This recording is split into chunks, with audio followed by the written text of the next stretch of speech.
Olá, alunos do quinto ano, sou a professora Miriam Freitas e hoje na disciplina de Ciências nós vamos dar continuidade ao nosso estudo do ciclo hidrológico. Só que hoje a gente vai fazer uma revisão geral do assunto que a gente estudou, realizando questões, tá bom? Então a aula de hoje é só de resolução de questão para a gente fazer uma revisão do que a gente já estudou. Então, quem tem atividade impressa relacionada a esse assunto, já pega logo. Se o professor, professora de vocês passaram essa atividade de revisão do ciclo hidrológico, pega ela que a gente vai fazer a correção dela agora. Quem não tem, tira uma foto, depois tenta copiar e responder no caderno, tá bom? Combinado? Então, quem tem atividade, pega logo, que a gente já vai responder. E vamos ver as habilidades que nós vamos trabalhar hoje. Nós vamos trabalhar hoje 3 habilidades. A habilidade 14, a 15 e a 16, que são as habilidades que a gente trabalhou nas aulas anteriores. A habilidade 14 fala sobre aplicar os conhecimentos sobre a mudança de estado físico da água para explicar o ciclo hidrológico e analisar suas indicações, suas implicações na agricultura, clima, geração de energia, no provimento de água potável e no equilíbrio dos ecossistemas regionais ou locais. A habilidade 15, que a gente já trabalhou, diz o seguinte: relacionar argumentos que justifiquem a importância da cobertura vegetal para a manutenção do ciclo da água, a conservação dos solos, dos cursos de água e da qualidade do atmosférico. E a outra habilidade, que é a 16, diz o seguinte: reconhecer a influência dos fenômenos climáticos em relação à agricultura e ao clima local. Então percebam que essas habilidades a gente já trabalhou, a gente já estudou, já compreendeu, já fez até atividade sobre elas. Hoje a gente vai fazer uma revisão geral desse assunto a partir de questões. Então vamos lá. Então, a primeira questão, prepara aí já a atividade para a gente fazer a correção ou para você tirar uma foto. A primeira questão fala o seguinte, complete corretamente o esquema abaixo referente às mudanças de estados físicos da água. Então, essa primeira questão contempla aquela primeira habilidade, que é para a gente compreender a mudança dos estados físicos para aplicar essas mudanças no nosso ciclo hidrológico. Então, vamos lá. Então, eu tentei fazer mais ou menos na ordem cronológica do que a gente estudou. Então, essa primeira questão fala sobre as transformações do estado físico e ela pede o quê? Para a gente completar nos espaços em branco com os nomes das transformações e os estados físicos da matéria. Então, ali a gente tem os nomes que a gente vai utilizar aqui. A gente só tem que colocar no local adequado. Então, vamos primeiro identificar, cada estado físico. Para a gente identificar o estado físico, basta a gente olhar as imagens. Aqui a gente tem um cubo de gelo. O cubo de gelo está em qual estado físico, gente? Sólido, não é? Então, o gelo está no estado sólido da matéria. A matéria está bem organizadinha e bem compacta. A água no estado líquido está no estado líquido. Ela está numa sua forma fluida e ela tem a conformação do recipiente em que ela é armazenada. Então, o primeiro estado, sólido. O segundo estado da matéria que nós temos aqui é o líquido. E o último estado, que mostra aqui, a nuvenzinha, mostrando que a água está no estado gasoso. Então, já usamos 3 palavras daquele quadro para completar os estados físicos. Depois que a gente organiza os estados físicos, fica muito mais fácil eu colocar as transformações que possa ter. Então, do estado sólido para o estado líquido, eu vou ter o aumento da temperatura.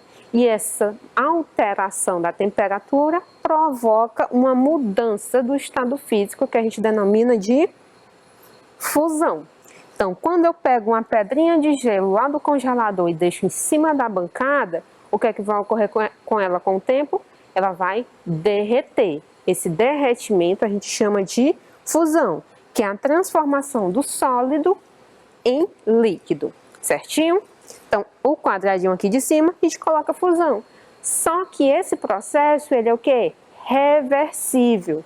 O que era gelo pode se transformar em líquido e esse líquido pode voltar a ser gelo. Basta eu diminuir a temperatura. E qual é o nome desse processo? Solidificação, tá bom? Então, fusão sólido para o líquido. Se essa reação voltar, que ela é reversível, do líquido para o sólido, solidificação. Certinho? Compreendido? Muito fácil, né? Mas eu também vou ter outras reações. Quando a água está no estado líquido e eu aumento a temperatura dela, ela vai se transformar em vapor de água, vai mudar para o estado gasoso. Essa alteração recebe qual nome? Vaporização, né? A gente viu que é a transformação do líquido em gasoso, é quando eu aumento a temperatura da água líquida. Quando eu boto uma água para ferver, essa água vai ferver, ela vai estar se transformando em gasoso. Quando eu estendo uma roupa no varal, a roupa estava molhada e ela vai secando ao longo do dia. Processo também de vaporização. E esse processo também é o quê? Reversível. Esse vapor de água, se eu diminuir a temperatura, ele volta a se tornar líquido. E esse processo recebe o nome de condensação, certinho?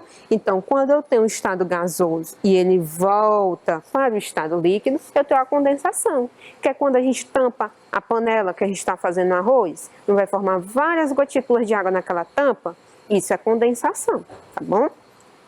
E faltou mais uma transformação, que é quando eu passo do estado sólido imediatamente para o gasoso, ou o retorno do gasoso imediatamente para o sólido. Isso requer muita energia. É quando eu forneço tanto calor para o gelo que ele nem se torna líquido, ele se torna logo vapor. Ou quando eu diminuo muito a temperatura desse vapor de água e ele nem se transforma em líquido, ele já se congela, ele já se torna sólido. Esse processo recebe o mesmo nome, tanto do sólido para o gasoso, como do gasoso para o sólido, que é o nome de sublimação, que é a troca brusca dos estados físicos da matéria. Certinho? Então, essa primeira questão serve para a gente relembrar as transformações dos estados físicos e seus respectivos nomes. Corrigido, deu tempo copiar as palavras, tirou uma foto para registrar a atividade. Perfeito, vamos para a próxima. Segunda, nomeie as etapas do ciclo hidrológico. Então, essa foi a nossa segunda aula sobre o ciclo hidrológico, que a gente viu as etapas do ciclo. Aqui nós temos o ambiente, mostrando as transformações que a água sofre na natureza, que gera o ciclo hidrológico.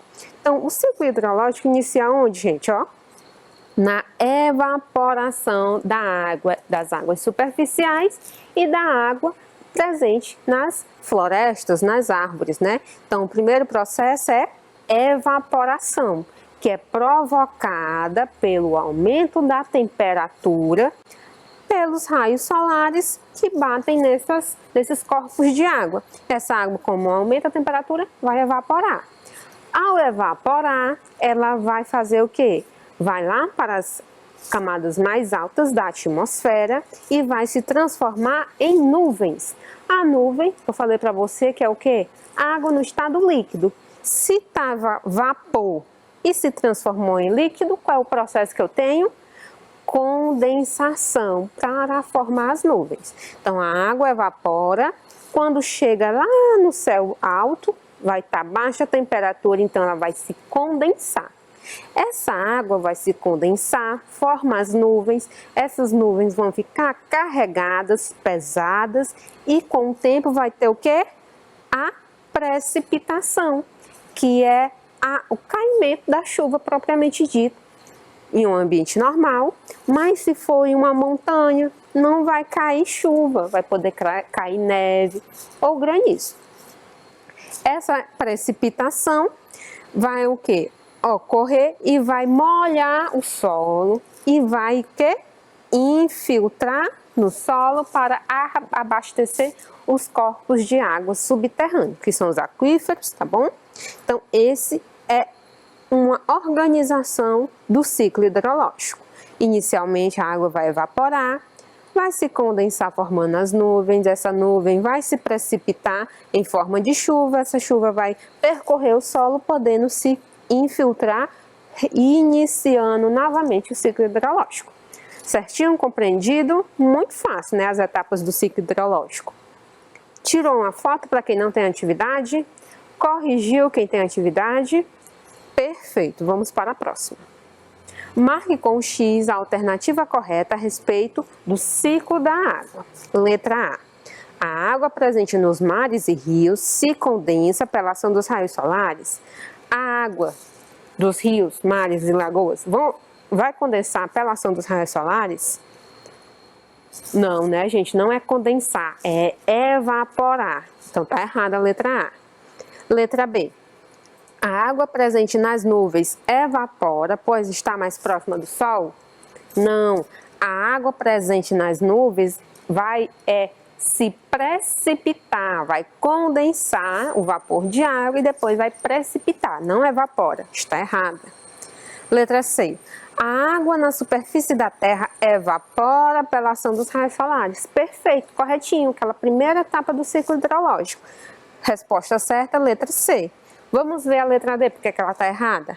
A água, ao atingir as nuvens, muda para o estado de vapor? Não, ela muda para o estado líquido ao atingir as nuvens. Certinho? Então, resposta da terceira questão, C de casa. Marcação X, não tem muito o que fazer, né?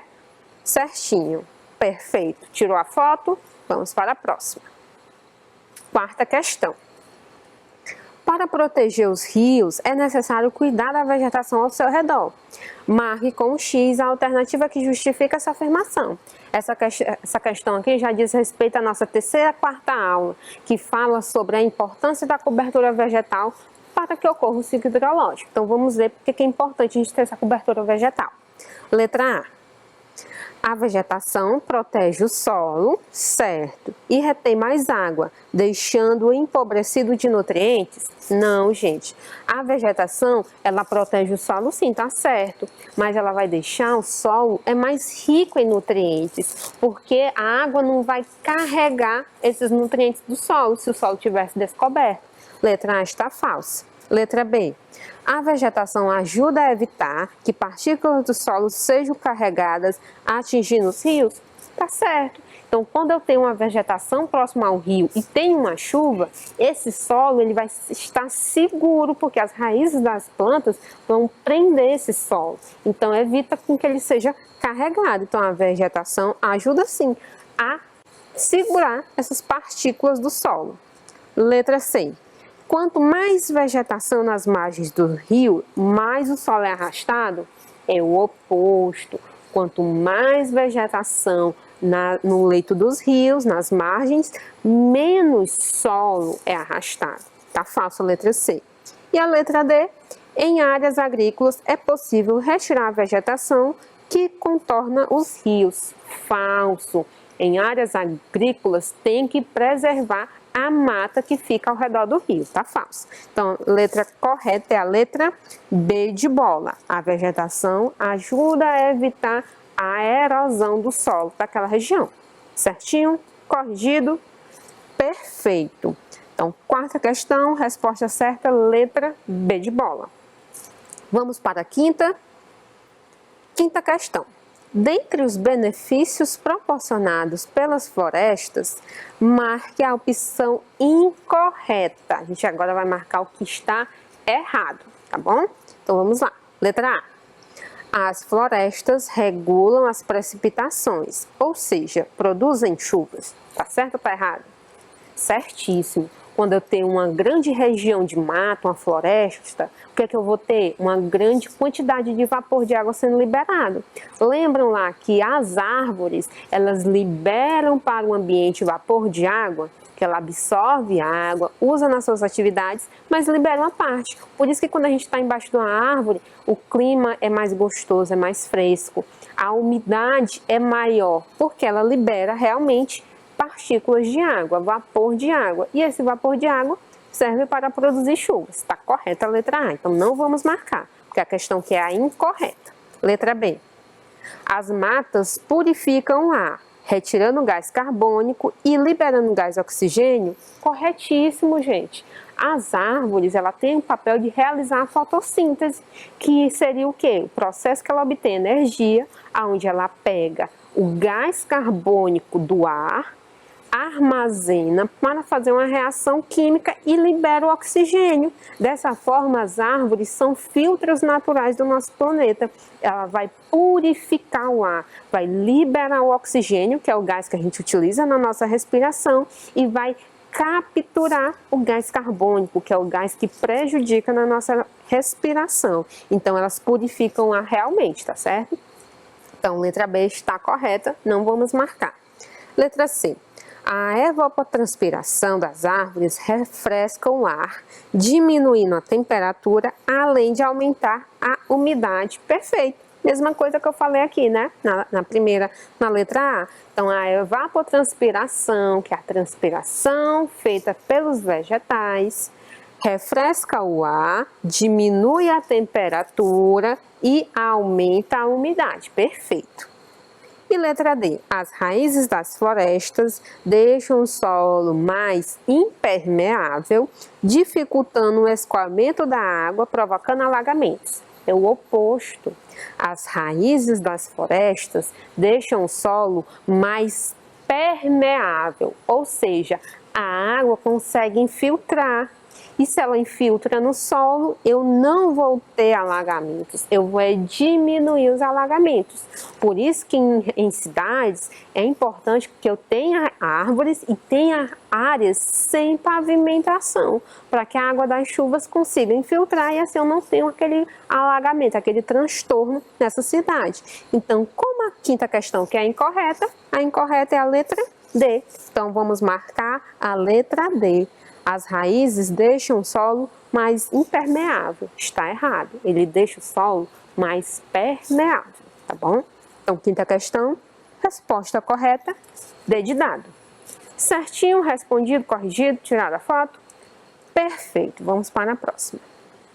Sobre o uso da água, marque um X na alternativa correta. Então, durante nossas aulas, a gente viu também que a água ela tem várias utilidades, ela tem vários usos. E agora a gente vai responder uma atividade sobre isso. O ciclo da água interfere nas atividades agrícolas? A água usada na atividade agrícola é. Se não tem água, a atividade agrícola é prejudicada? Sim, está correto, né? O ciclo da água interfere sim nas atividades agrícolas. Da qualidade da água doce disponível no planeta, uma grande fração pode ser ingerida? Não, né, gente? A gente viu que da água disponível no planeta, pouquíssima quantidade, apenas uma pequena fração é que está disponível para o consumo. Porque a maior parte da água doce disponível no planeta está o quê? Congelada nos polos. Então, está errada, né? A letra B. Letra C. A água utilizada para fins domésticos retorna para os rios e aquíferos sem tratamento? Isso pode acontecer, gente? Não. As águas que nós utilizamos na nossa casa, quando ela vai para o esgoto, ela tem que ser tratada antes de ser lançada no ambiente, em um rio, tá certo? Não pode ser liberada no rio sem nenhum tratamento, porque isso causa a poluição daquele ambiente. Então, bem está errada. E a letra D, a água das chuvas pode ser ingerida. A água da chuva pode ser ingerida? Se não for tratada, não pode, gente. A água da chuva a gente pode utilizar para lavar uma área, para regar as plantas, mas nunca para o consumo, certo? Então, dessas opções, a única verdadeira é a letra A. O ciclo da água interfere sim na agricultura. A água é utilizada na agricultura, então se não tem água, vai ter uma interferência negativa no ciclo hidrológico. Então, sexta questão, resposta correta, letra A. Certinho? Corrigido, respondido, vamos para a próxima. Tá acabando, são só 10 questões. Sétima. Observe a imagem e marque a opção correta. A imagem aqui, ó, mostra um ambiente rural, né? E a influência da água nesse ambiente. Vamos ver daqui a opção correta. A letra A diz, ó, a imagem mostra vários usos da água, como mineração, geração de energia e turismo. Aí tá mostrando mineração? Não. Está mostrando geração de energia? Pode até estar bem aqui, ó, quando tem uma barragem, que as barragens servem para represar água, para geração de energia. Mas está servindo para o turismo, não tem nem pessoas aí para ser turismo. Então está errada a letra A, porque não está mostrando nem mineração, nem turismo. São alguns usos da água. Letra B. Expõe as várias formas de desperdiçar água. De desperdiçar não, de usar. A água aqui está sendo usada para irrigação, para a criação de animais, para a geração de energia, para o abastecimento das casas da zona rural. Então a água está sendo utilizada e não desperdiçada. Letra C. Relaciona o agronegócio com o ciclo hidrológico? Perfeito. O que está mostrando aqui? Ó? A agricultura, criação de animais, que é o agronegócio. Esse agronegócio está mostrando o que? Que ele tem a interferência, tem o uso da água, e essa água está relacionada ao ciclo hidrológico. Então a resposta certa é a letra C. Essa imagem relaciona o agronegócio com o ciclo hidrológico. Certíssimo. Então a resposta correta é C de casa. Vamos ver porque a D está errada. Exibe que o campo não depende do regime das águas.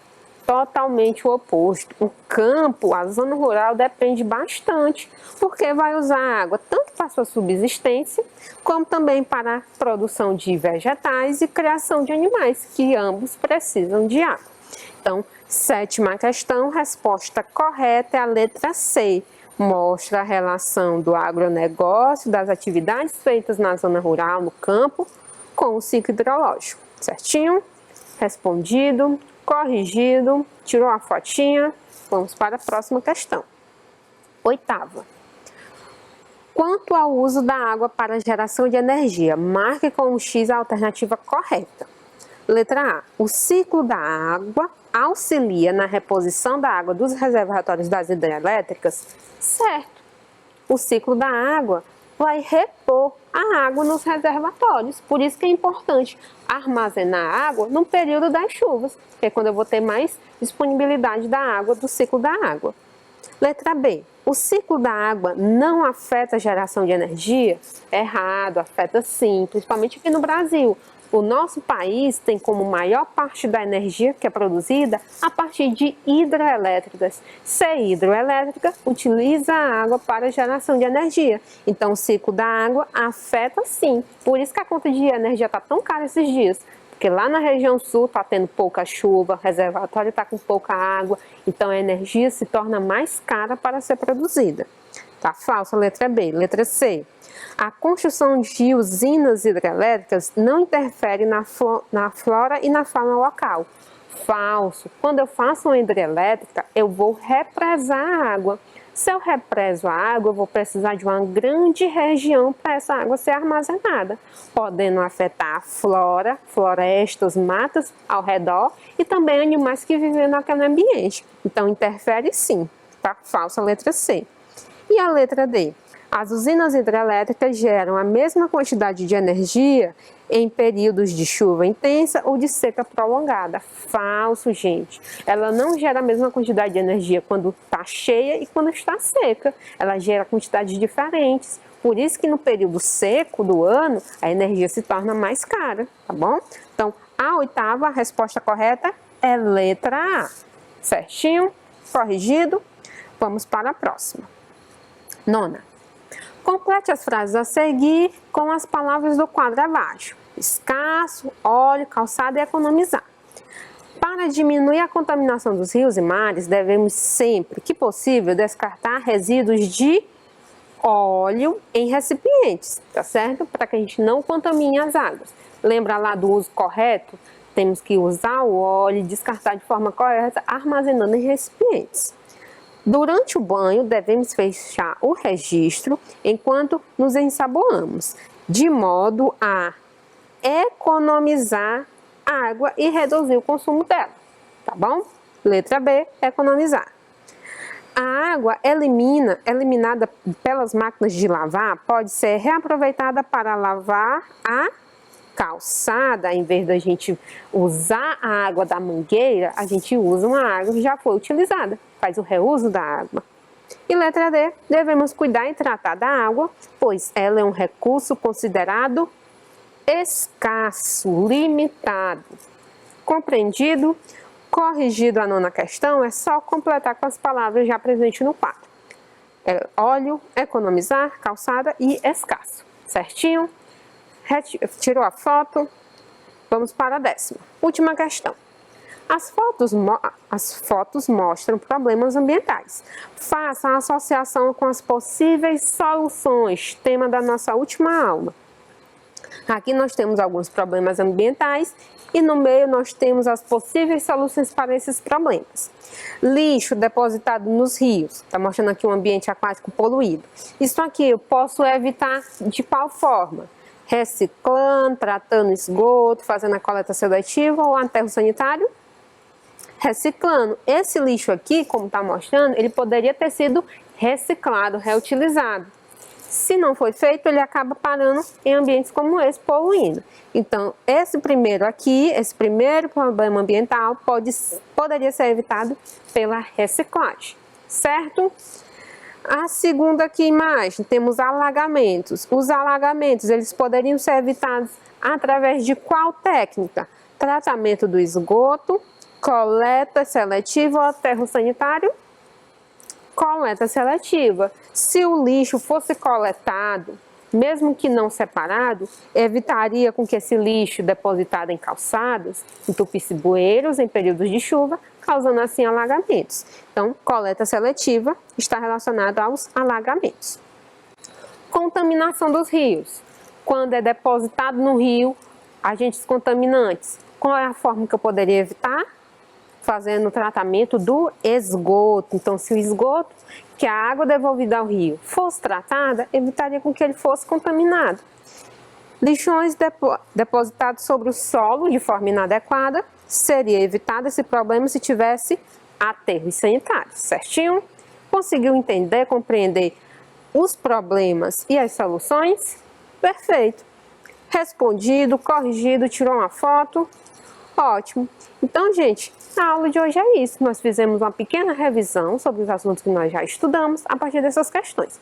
Espero que tenham conseguido responder, aprendido e relembrado desses assuntos. E até a próxima. Tchau!